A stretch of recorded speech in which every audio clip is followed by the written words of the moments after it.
welcome back to my film and TV channel. Hope you're all staying safe and well. We're going to have a look at a series today, a 10 episode series, between 40 and 50 minutes per episode, and it's a biggie. It is a biggie. Sci-fi, action, adventure, monster television series this is. Yes, I think we know where we're going with this one. We're going to have a look at today at Monarch, Legacy of Monsters, Season 1. So I'm not too sure how many there will be. Might not be a Season 2. Who knows? Perhaps monsters will demolish it. But I think it's a safe bet.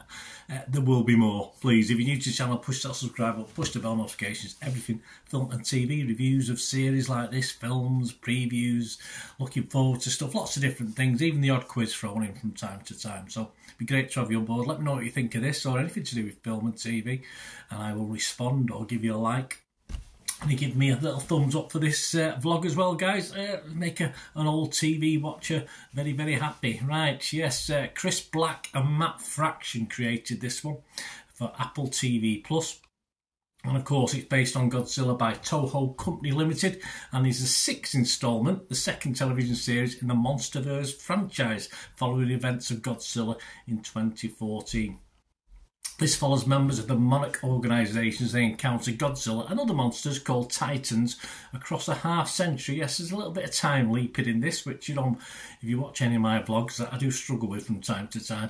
This stars, there's a fair amount of subtitles in this as well, a lot of course, Japanese links. So if you're not happy with subtitles, there's not a lot you can do about it. This stars Anna Sawai, Kiesi Lev Clemens, Ren Watabe, Mari Yamamoto, Anders Holm, Joe Tippett, Eliza Lasovsky, alongside, yes, a double pairing of the Russells. We've got Kurt Russell and we've got Wyatt Russell in the share role, of course, of Lee Shaw. One old, one young and one old. So I'm all right with that time shift. I could place them quite well. I was all right. Nice touch, of course. Although I don't think they look that alike, in fairness. I don't see much of Kurt in the young lad, but as he gets older, he might be a little bit more. But that's just me. You might see the connections, of course. This premiered on the November 17th, 2023, and ran until the 12th of January 2024. So you know me, I like to binge watch, so I couldn't binge watch this. But more of that in a moment. So I'm recording this at January the 18th, 2024, so a few days after it's finished. What about the scores? Well, yeah, the scores are 18th of January 2024. Rotten Tomatoes, it's got an approval rating of 89%. That's a positivity rating. So in other words, 89 out of every 100 people liked it. Although we've only had 81 reviews, so it's obviously prorated. Average rating is 6.8 out of 10, so that's fine, that's okay. The consensus reads with performances by father-son duo Kurt and Wyatt Russell that work a charm. Yeah, at the moment. Monarch adds a welcome wrinkle to the Godzilla legacy by honing its monstrous scope to a very human level. Okay, I wasn't too enamoured with some of the human level, to be honest with you.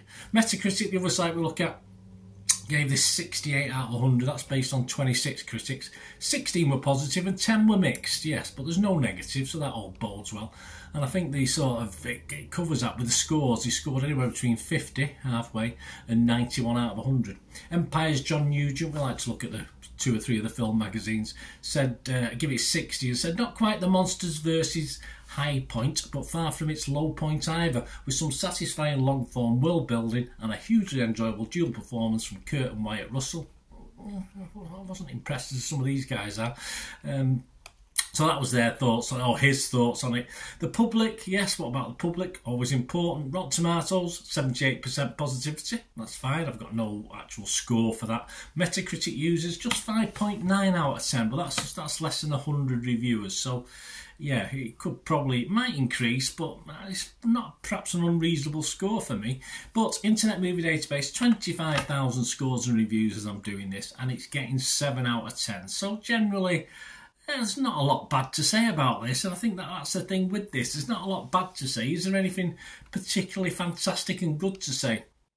Well, first of all, my little thoughts, of course, I mentioned about binge watching. I do like to binge watch things. This is probably something I might struggle to binge watch. I've managed to watch 1 or 2 episodes every week or 2 at the moment. I've been catching up with it and letting it go a couple of episodes and watching it, and it was fine. I don't think I could have binge watched this. It's just too much. It's just too verbally heavy at times as well, without moving the story along. So I found I found myself zoning out a little bit at times. So I would have thought this is probably best not to watch over a night and a morning, or a morning, an afternoon and a night. Just take your time with it a little bit, spread it a little bit. As ever, I've already mentioned, I struggle with the time shifts, but that's just a personal thing. But it's okay, it's all right. As I say, certain characters I didn't struggle with, other characters I did. The best bits about the show, for me, are when the monsters or the threat of the monsters are on screen, the jeopardy, the tension, the build-up. The worst bits, simply when they're not. Simple as that. To fill 10 episodes, there is a lot of unnecessary chat mixed in with good chat. I do like verbal diarrhea, as long as it's constructive and interesting. But there's a lot of stuff that perhaps for me was a little bit fillerish. Of course, as I said, there's a lot of subtitle stuff as well, which won't appeal to everybody. But generally, this doesn't receive poor reviews. I can fully understand why it doesn't receive poor reviews, and it does receive some cracking reviews.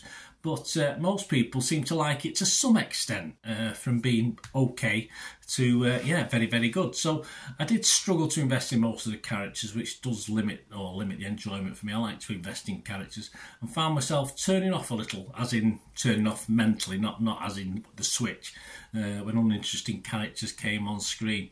But I was invested enough to make this a brave, interesting addition to the on-screen monsters legends, and certainly better than one or two efforts before, and a series that for me offers something a little bit different to what's already out there. And that's always a good thing, isn't it? You know, you can have as many serial killer things and thrillers as you want, but it's nice when you get something a little bit different, and this is a little bit different perhaps to the routine.